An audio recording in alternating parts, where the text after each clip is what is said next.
The day it happened, no one at Maplewood Galleria could have predicted how quickly everything would spiral into chaos. It was supposed to be another routine afternoon, the kind where security guards roamed the gleaming marble floors, bored teenage employees scrolled through their phones behind cash registers, and families escaped the cold in the comfort of retail distractions. But that day, something unfolded that still gets whispered about in the security office and beyond. Something that began with a homeless man curled up beside the East Wing vending machines and ended with jaws dropping in corporate offices across the city. A seasoned guard named Robert Finch made a decision he thought was routine, kicking out a ragged stranger who didn't belong in a place like this. But the man he shoved onto the sidewalk wasn't who he appeared to be, not even close. And by the time Robert realized the truth, it was already too late. Robert Finch had been working security for over 20 years. Stocky, gruff, and blunt to a fault, he wore his short-sleeved navy blue uniform like armor and patrolled the mall as though it were his personal fortress. He was known for not taking nonsense, and certainly not for second-guessing himself. So when he saw the figure slumped against a support beam near the smoothie bar, old, tattered hoodie pulled over his face, stained jeans, and worn-out sneakers with no laces, Robert acted. "Let's go," he barked, jerking his thumb toward the exit. The man didn't move. Robert stepped closer. "I said, let's go. No loitering. You're scaring the customers." Still, no response. Just a slow lift of the man's head, revealing a tired but calm face with deep-set brown eyes and a scruffy salt and pepper beard. His voice was low. "I'm not bothering anyone." Robert didn't care. He didn't want to argue. He didn't want to talk. He wanted the man gone. Without another word, he grabbed the stranger's arm and started dragging him toward the nearest door. A few customers looked over, some whispering, others averting their gaze. The man didn't resist, but he didn't help either. "You really don't want to do this," he said quietly. Robert scoffed. "I really do." And just like that, he shoved him out through the maintenance exit into the biting wind. The man stumbled but caught himself. "You'll regret this," he muttered. Robert shut the door in his face. It wasn't until the next morning that things started feeling off. The mall manager called an emergency meeting with the security team. Said something about an unscheduled visit from corporate leadership, someone flying in unannounced. Robert didn't think much of it, until every department head was pulled into the central conference room and came out pale-faced and shaken. By mid-afternoon, rumors started trickling in. A man, quiet, middle-aged, unassuming, was walking through the mall with a clipboard, taking notes, inspecting everything from fire exits to restroom cleanliness to customer service interactions. The employees said he asked strange questions. Questions only someone with deep operational knowledge would ask. Questions that made them sweat. Robert crossed paths with him near the security kiosk. For a second, they locked eyes. Something about the man looked familiar, but Robert couldn't place it. The guy nodded at him, calm and cordial. Robert nodded back out of habit, then narrowed his eyes. That beard, that voice. Number couldn't be. He checked the logbooks. No visitors had checked in. No name on the corporate schedule. He asked the assistant manager. She clammed up, muttered something about sensitive transitions, and walked away. By 4 p.m., the main announcement echoed through the mall's speaker system. "All staff, please report to the main atrium for a special address." Robert stood near the back, arms folded, trying not to look uncomfortable as the stranger stepped up to the balcony overlooking the fountain. Microphone in hand, dressed in a tailored charcoal blazer, the man cleared his throat and looked out over the sea of employees. "Good afternoon. My name is Leonard Hale. I'm the new majority owner of Maplewood Galleria." Murmurs erupted. Robert's ears rang. His throat went dry. He couldn't move. "I've spent the past few days walking this mall as a customer, observing how it's run, who takes pride in their work, Who goes the extra mile? Who doesn't? He paused, his eyes sweeping the crowd. They landed on Robert. In doing so, I had an enlightening interaction with one of your senior security officers. The crowd turned. Robert felt the heat rise in his neck. I won't name names. Not yet, Leonard said, smile thin. But I will say this. First impressions matter. Dignity matters. And sometimes the people we overlook the most have the clearest view of who we really are. Silence. Afterward, Robert tried to corner someone, anyone, for answers. How was this possible? No one had mentioned a sale, no media buzz, no internal memos. The assistant manager finally relented, whispering that Leonard Hale had quietly acquired full ownership through a shell company, bought out the previous partners, and was planning a full restructuring. He's big money, she said. Tech entrepreneur, keeps a low profile, no public photos, doesn't like pretense. Robert was sweating now. He went back through the security footage, found the moment he'd kicked Leonard out, watched it on loop, the dragging, the shoving, the door slamming in his face. It was him, but it didn't make sense. Why dress like that? Why pretend to be homeless? What kind of stunt was this? Robert started digging. He had a buddy at City Records pull some files. What he found made his stomach turn. Leonard Hale had grown up in this very city. Poor, single mom. They used to come to this mall to warm up in winter. Back then, security used to push them out. He'd made a vow, apparently, that if he ever got the means, he'd buy the place, fix what was broken. It wasn't just a test, it was personal. And now Robert knew he was on borrowed time. But that's when it got worse. He got called into the office. Two men in dark suits were already seated, corporate advisors. They didn't say much, just asked about the incident. Why Robert had reacted the way he did. Whether he had any regrets. Robert tried to defend himself, but the room was ice. One of the men slid a folder across the desk. Inside were photos, screenshots, of every complaint ever filed against him. Incidents swept under the rug, shaky cell phone footage from years ago that had never gone viral, but could. Robert's voice cracked. Why dig this up now? Because Mr. Hale believes in transparency, one of the suits replied, and consequences. Robert's badge was taken, his access card disabled, but they didn't fire him, not yet. Instead, they gave him one directive. Go home. Wait. You'll be contacted soon. Robert left the mall for the first time in years without a uniform. The parking lot felt colder than usual, but as he turned the corner toward his car, he saw something that made his legs lock. There, standing beside his vehicle, was Leonard, alone, hands in his pockets, watching him. Robert opened his mouth to speak, but Leonard raised a finger, just one, then pointed to the security camera above the lot and walked away. Robert didn't sleep that night. The next morning, an envelope slid under his door. No return address. Inside, a single photo. It was taken from inside his apartment. Someone had been watching. Robert wasn't just dealing with a fired-up mall owner. He was in the middle of something much, much bigger.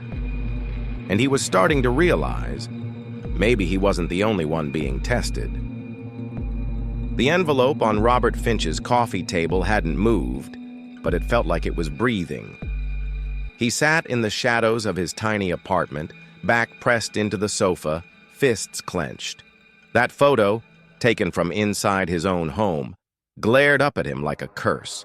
His instincts, once so sharp from 2 decades on the job, were dull now, blunted by fear.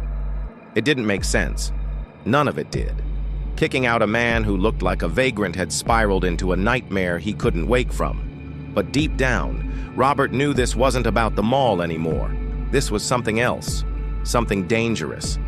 He checked the locks again. Front door, back window, even the sliding latch on the balcony. Everything was secure. Still, his gut churned. Someone had been here. Someone had stood inside his space, looked through his fridge magnets, inhaled the staleness of his living room, and snapped a photo, just to let him know they could.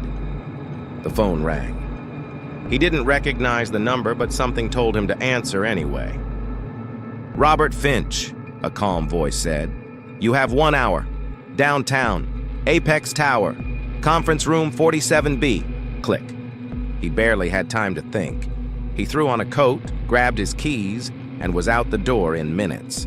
The city outside buzzed like it always did, but every horn, every passing stranger, every shadow in the alley felt magnified, like it was part of some invisible machine winding its gears just for him. Apex Tower loomed in the city's financial district like a steel monolith, glass, chrome, and silence. He took the elevator to the 47th floor. No one greeted him. The hallway was empty, pristine, eerily quiet. The door to 47B was cracked open, light spilling through. He stepped in. Leonard Hale sat at the head of a long glass table, suit immaculate, expression unreadable. 2 men in dark suits flanked him, same ones from the mall. Behind them, on the far wall, a massive screen displayed a freeze frame of Robert pushing Leonard out the mall's service exit.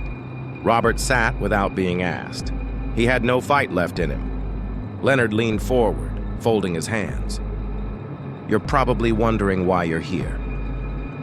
"I've been wondering a lot of things lately," Robert muttered. "You think this is about embarrassment, revenge, but it's not. I don't care that you kicked me out.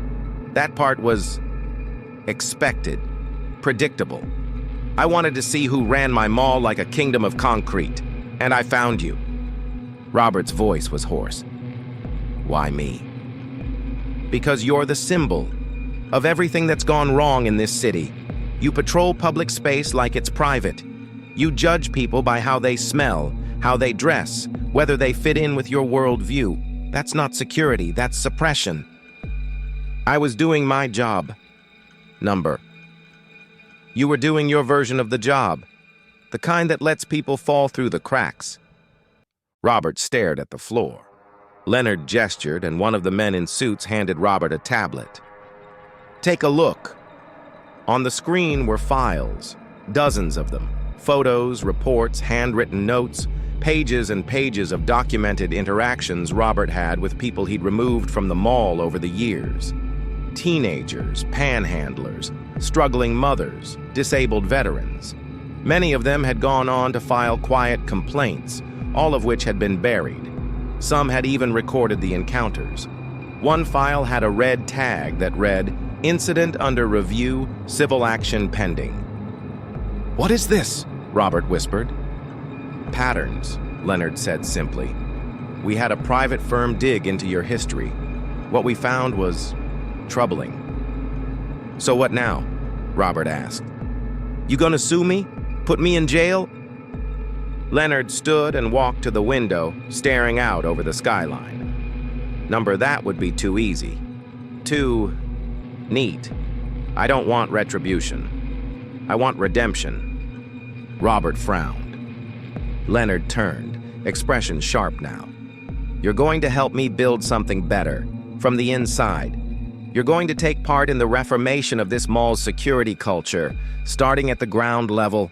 No badge, no uniform, just you, as a civilian, shadowing the people you used to throw out." Robert's mouth opened, closed. "You're insane." "Maybe. But if you refuse, those files won't stay private. You'll lose your pension, your career, your reputation. I'm offering you a chance. One nobody gave me when I was the kid sleeping behind vending machines." Robert's pulse pounded in his ears. He felt caged, cornered, stripped down to the rawest version of himself. But somehow the thought of walking away scared him more than staying. "When do I start?" Leonard nodded. "Now." The next few weeks were surreal. Robert traded his security badge for a plain t-shirt and a laminated tag that read Civic Observer. He was instructed not to intervene in incidents, only observe and report. He walked the mall with people he never would have spoken to before.